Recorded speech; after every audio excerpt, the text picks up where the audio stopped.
ஐயோ அப்பா எப்பா இல்லடா வீட்ல என்னாச்சு? என்ன ஆச்சுன்னு எலெக்ஷன் முடிட்டு சொல்றேன்.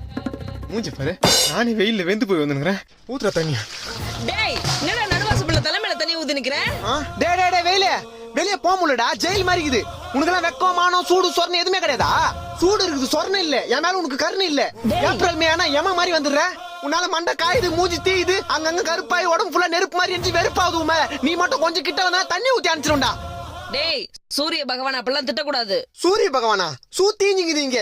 வெயிலாமா அது? காலைல 7 மணில இருந்து சாயந்தரம் 5 மணி வரைக்கும் ஜெட்டி நஞ்சு போற அளவுக்கு காயுது.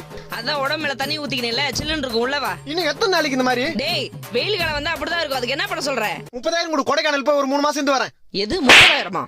பாத்தியம்மா, வெளியே போனா வெயில் அடிக்குது, வீட்டுக்கு வந்தா நீ அடிக்கிற. இந்த வெயில்னால எனக்கு எவ்வளவு வேதனை பாத்தியா? ஏ வெயிலே, உன் வெப்பநிலையை காமிச்சல, என்ன வெறுப்பேத்தில, என் அம்மா கிட்டே என்ன அடி வாங்க வச்சல. நானும்